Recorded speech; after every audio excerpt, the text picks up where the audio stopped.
is the book of Acts, chapter 11. I'm going to start at verse 27.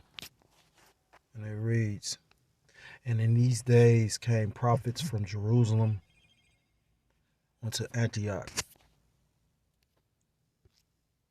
Verse 28. "And there stood up one of them named Agabus, and signified by the Spirit that there should be great dearth throughout all the world, which came to pass in the days of Claudius Caesar." I'm going to start off by giving all praise, all honor, and all glory to God, Loyam, La Yahweh, Ba'ashem, Yahweh Shai, Ba'ashem, Kodesh Baruch. I'm going to say double honors to my apostles, the elders of the great millstone, who teach and do rule well. Peace and salutations to the Akim across the four corners of the earth, pushing this truth with faith and with sincerity, as well as risking their lives and their freedom to do so, now more so than ever. Shalom to the Akim and the Akwat that listen and learning, Lord willingly this is edifying. Shalom to the Israelite foreigners scattered abroad in the land of the other nations, appearing like the other nations, but whom subscribe to this truth. To you I say shalom. Your brother Yahweh Sop out of the GMS Cleveland Church, a fellow servant, coming at you with another lesson through the Spirit and through the power of Yahweh Shem Shai.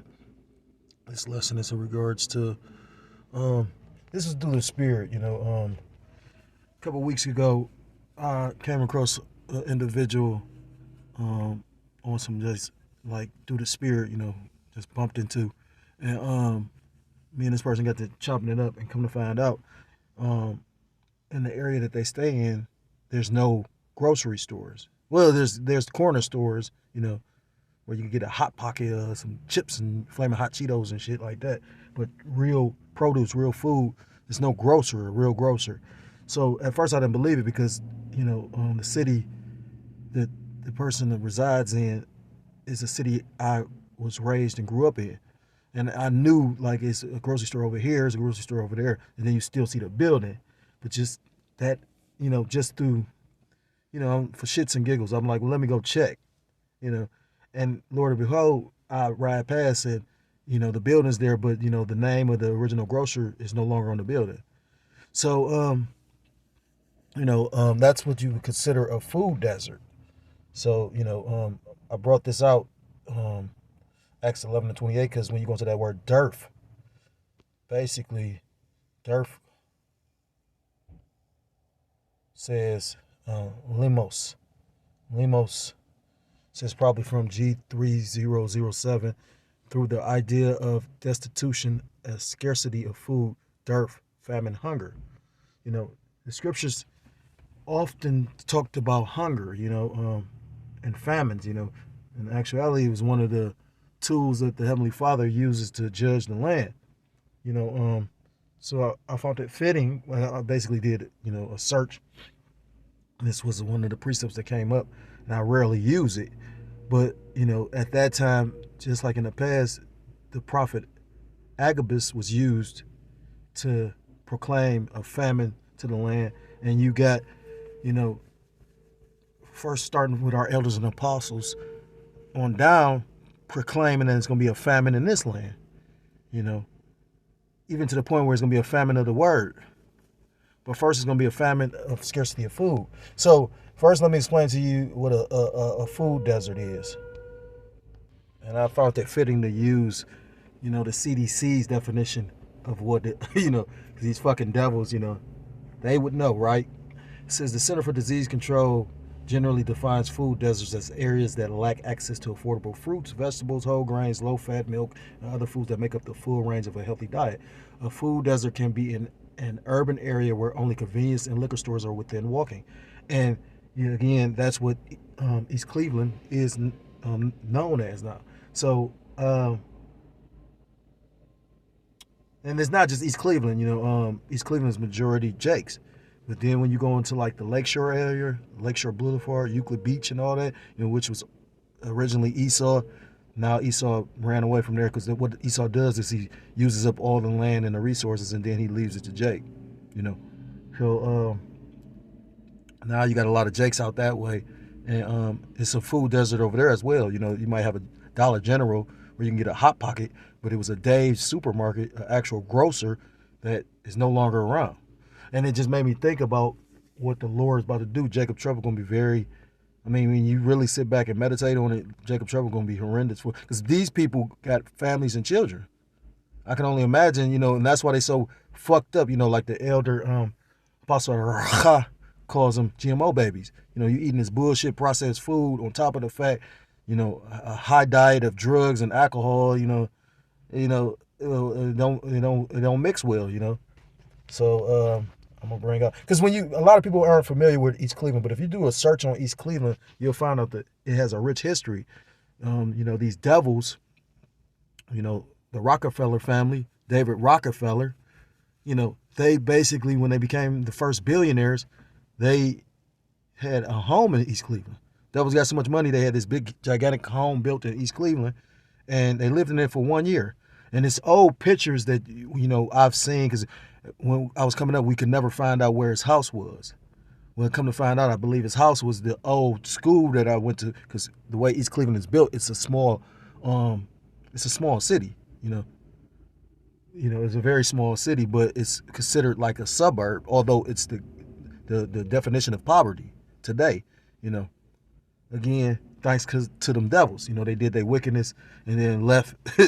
I mean, if you was to really go research East Cleveland, you're gonna be like, what? If you see it in its heyday, first billionaire in the country lived in East Cleveland. So just imagine, it had its own theater, it had its own bowling park, it had all these its own things. And now when you look at it, basically they trying to, because it's so corrupted, from the politics and all that, they're trying to hold on to, some semblance of it. But I'm finding out that they're, because it's a hub. You got like Cleveland Heights, Euclid, Cleveland. So in these four major directions, it turns into different cities. So you can reach different areas. It's always been known as a hub, and I'm just gonna leave it at that. But that being said, I'm gonna get this. It says East Cleveland has no grocery store. It says there's no true grocer in East Cleveland, and they have been a food desert since 2014. I was not aware of that. That's a long time to be without real food. That's like 9 years. A grocer worker co-op would introduce strong jobs to the local economy, more so than any of the convenience stores could pay. The key is how you market to the neighborhood and how accessible you make the location. And regardless of all that, you got a mayor in office. If they wanted to bring and put these things in place, but they would, but they don't.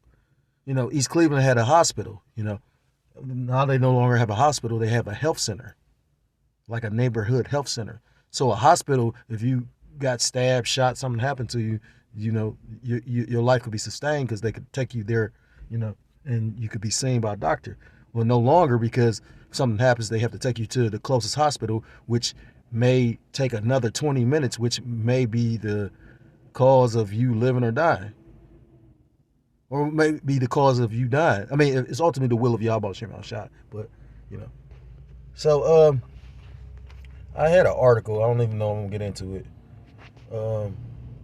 But that's one of the, things of Jacob's trouble. Matter of fact, let me get that. This is the book of Jeremiah, chapter 30. Where is that at? I might have didn't even pull it. Because, at the end of the day, I know I pulled it up. But at the end of the day, ultimately,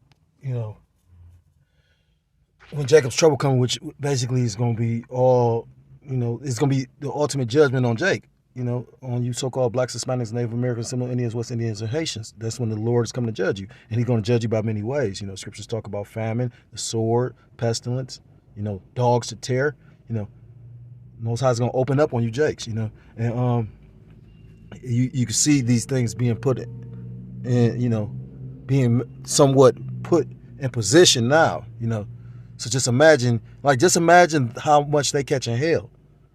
I mean, if a six-figure individual is catching hell because they live in paycheck to paycheck because of the inflation, just imagine a person that can't even get decent food.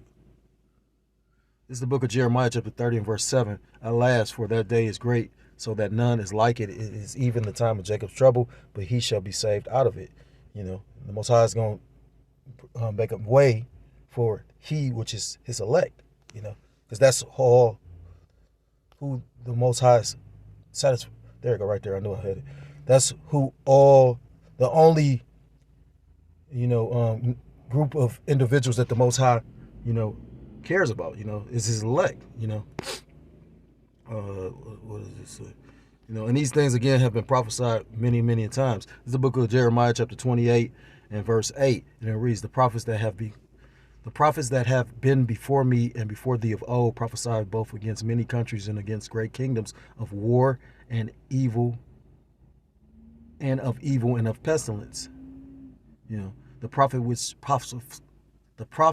prophesieth of peace, when the word of the prophet shall come to pass, then shall the prophet be known that the Lord hath truly sent him.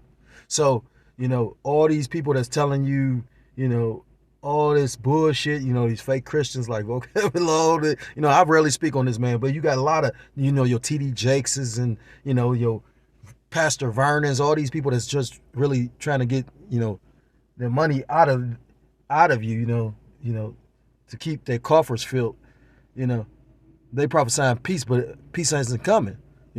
We are in a time of war. Scriptures say in the book of Ecclesiastes, there's a time for war and there's a time for peace. And it's war throughout the whole earth. I mean, they're passing a bill right now where basically it's going to make America go to war with Iran.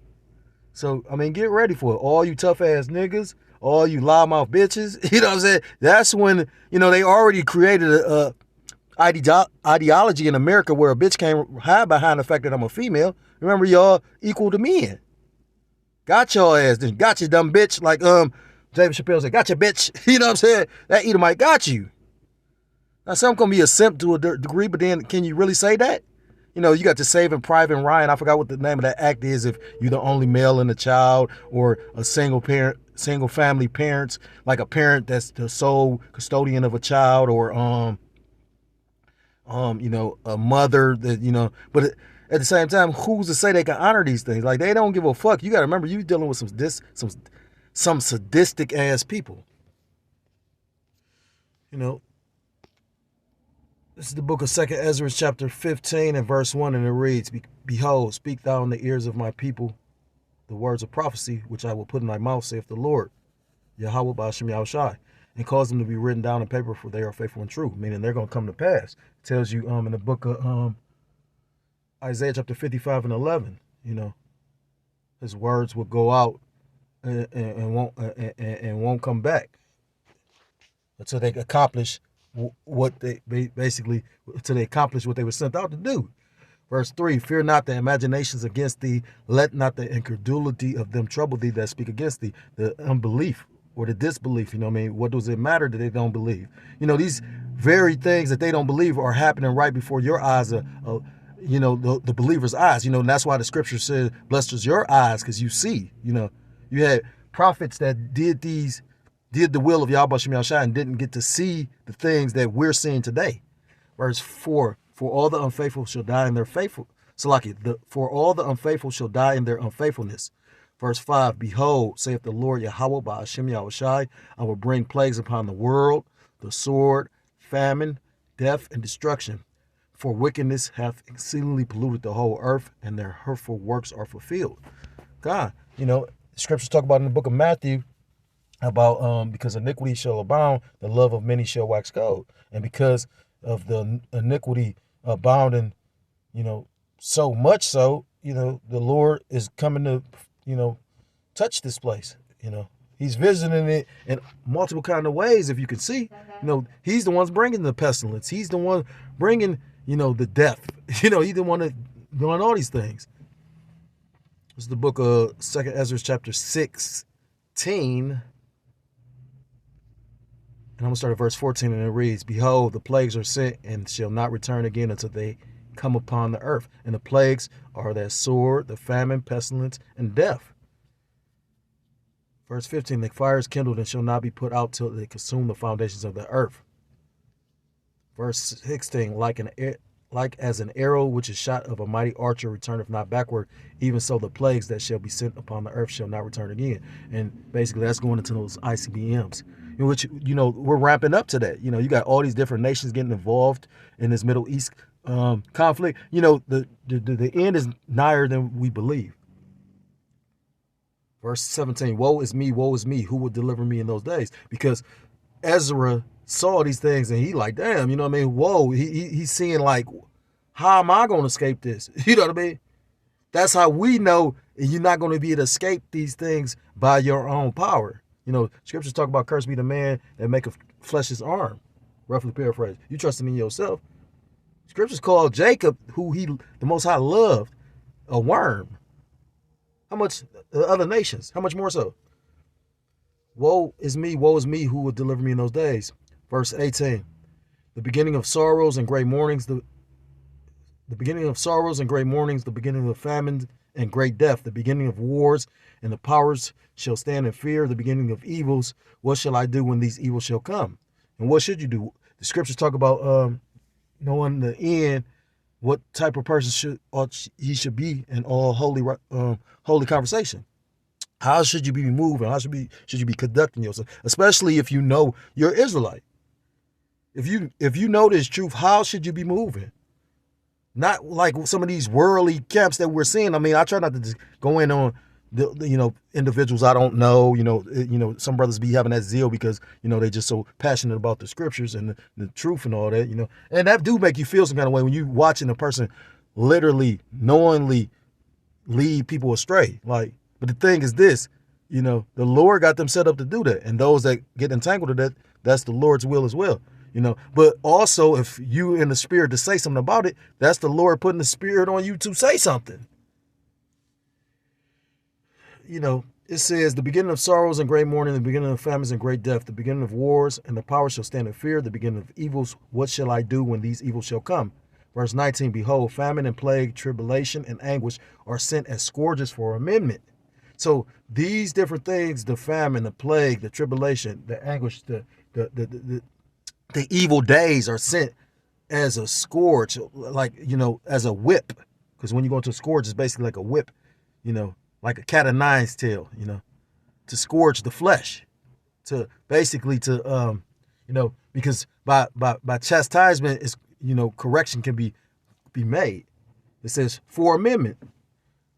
Verse 20, but for all these things they shall not turn from their wickedness, nor be always mindful of the scourges. Because that's how wicked this fucking place is. And that also shows you how the Most High truly created individuals to be either wicked or righteous. You ever seen somebody that had the opportunity to do right and just can't do right? Can't get right. You know what I mean? That's Esau, Edom, and 2/3 of our people. They so in love with their oppressor, and that's why, we say they father, the devil, because they trying to walk in the stead and the shoes of the fucking devil. I've met so many niggas that's admire Esau, like, but then when you come to the whole understanding of, and for whatever reason, you got Jake thinking that you got to, I remember my dad telling me some shit, you know what I mean? Literally, because he grew up during the Great Depression. So they was so fucking poor, and it's easier said than done, But, that's why, Jakes that lived around that time, like your great grandmother and people like that, they moved a different kind of way. My father used to always talk about how he can't remember. He like, it's so amazing to him. Water used to be free. Now you got to pay for it. You know what I mean? But yeah, that's why they, was so, frugal, and, they would hide their money because they watched that money get taken by them fucking banks. And you watching stupid ass Jakes about to go through the same shit again. I ain't saying don't leave nothing in the bank, but you'll be a fool to leave everything you got in the bank. But, ultimately it's the will of Yahweh Shem Yahushua.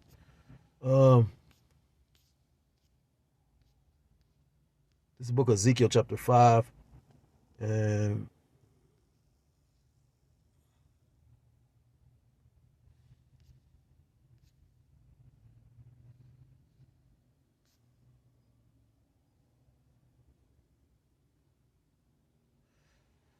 this is the book of Ezekiel chapter 5 and verse 7. Therefore, thus saith the Lord Yahweh Ba'ashem Yahushua power, because ye multiply more than the nations that are around about you, and have not walked in my statutes, neither have kept my judgments, neither have done according to the judgments of the nations that are around about you. Therefore, thus saith the Lord Yahweh Ba'ashem Yahushua power, behold, I, even I, am against thee. And that's the Most High talking to Israel. And that's why you want to have, that day of Jacob's trouble. and will execute judgments in the midst of thee in the sight of the nations. Man, do you not know how horrible it's going to be when them people starve to death? Because if grocery stores only got 3 days worth of food, what happens in a place where ain't got no fucking real grocery store? Verse 9, and I will do in thee that which I have not done, and whereunto I will not do any more the like, because of all thine abominations. Therefore the fathers shall eat the sons in the midst of thee, and the sons shall eat their fathers, and I will execute judgments in thee, and the whole remnant of thee will I scatter into the wind.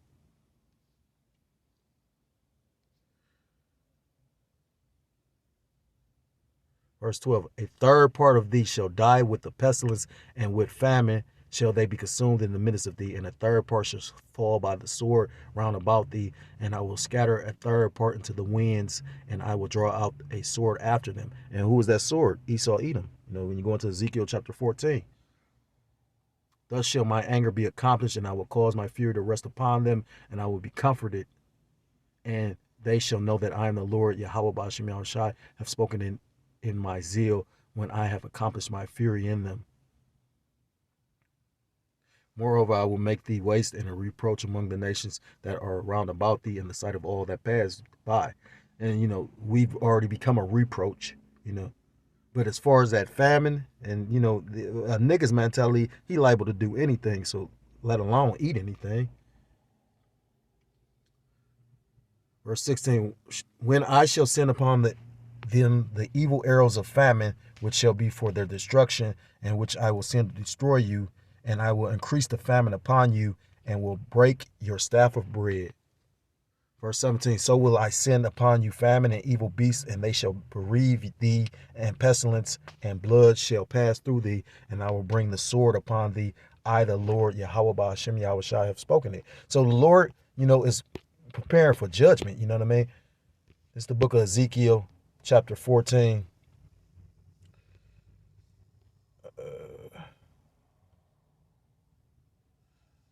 This is the book of Ezekiel 14:21. For thus saith the Lord Yahweh Ba'ashem Yahushai, how much more when I send my four sword judgments upon Jerusalem, the sword, which is Esau Edom, and the famine, and the noisome beast, and the pestilence to cut off from it man and beast.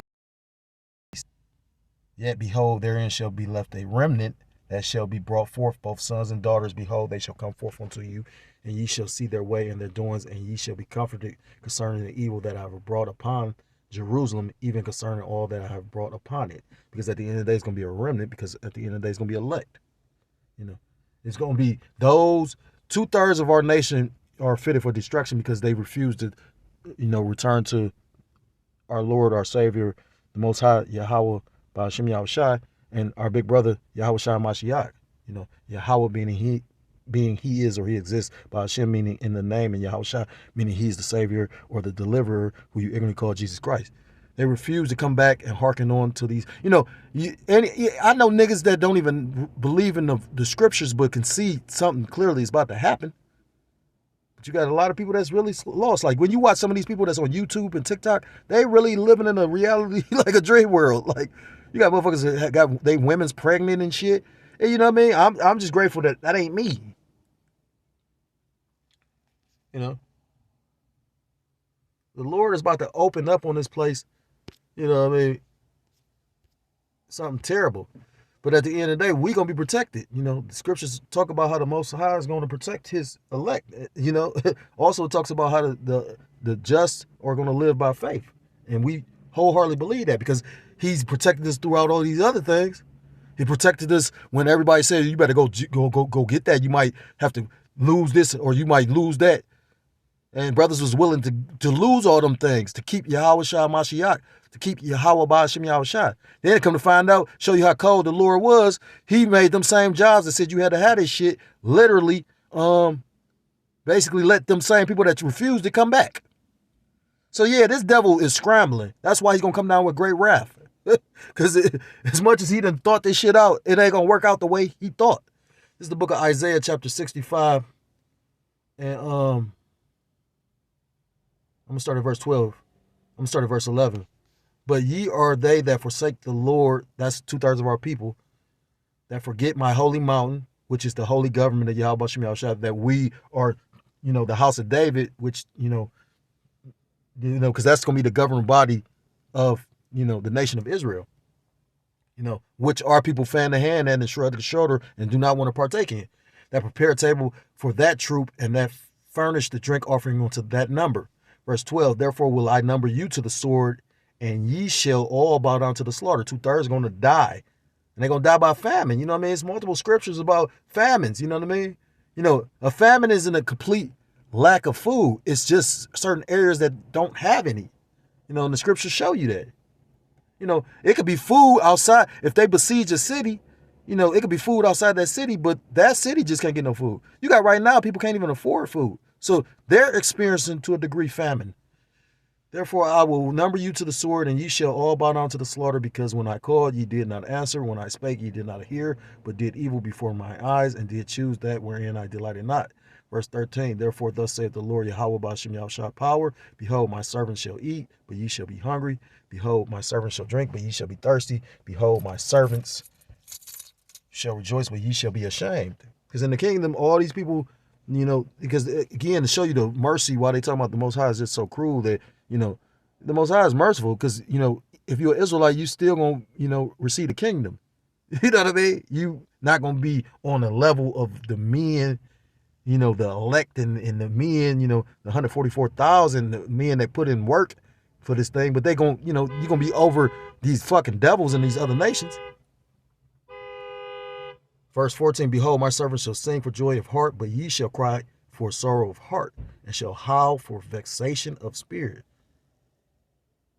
And these people going to be vexed, Like I said, like, you ever heard a motherfucking woman howl, lose a child, or, like, sound like a banshee type of thing. You're going to have grown men sounding like that. I was just in the store, kid you not, bullshit you not, just in the Walmart grabbing something. And literally a dude made I don't know what the fuck happened, because it's funny how they keep on pushing you to use these self-checkouts. But then it's all these catches that come with the self-checkout shit. It's actual articles I read where women said, a woman said basically they came back a month later saying that they didn't pay for what they paid for and all this old bullshit. When what's funny to me is you got individuals that sit at the exit to check to see your receipt. You know what I mean? The fuck is, This some bullshit. So I'm going to end the lesson there, you know what I'm saying? 2/3 going to get judged along with these fucking devils and these heathens, and the elect are going to be preserved and taken care of. So if you're so-called Black, Hispanic, Native American, Seminole Indian, West Indian, or Haitian, I implore you to come back to the laws, statutes, and commandments of your power, whose true name in the Hebrew is Yahweh Ba'ashem Yahushai, or you will be destroyed. With that, I want to give all praise, all honor, all glory to call Loyam, Yahweh Ba'ashem Yahushai Ba'ashem Racha, for that's what the thumb. Double honors to my apostles, the elders of the great millstone who teach and do rule well. Peace and salutations to the Akim across the four corners of the earth, pushing his truth with faith and with sincerity, as well as risking their lives and the freedom to do so now more so than ever. Shalom to the Akim and the Aquat that they listen and learning. Lord, willingly this is edifying. Shalom to the Israelite foreigners who will grow up in the land of other nations, appearing like the other nations. They're subscribing to this truth. To you, I say shalom. The next time I'm able to come another lesson. Shalom, shalom. Wath Wabba Shalom.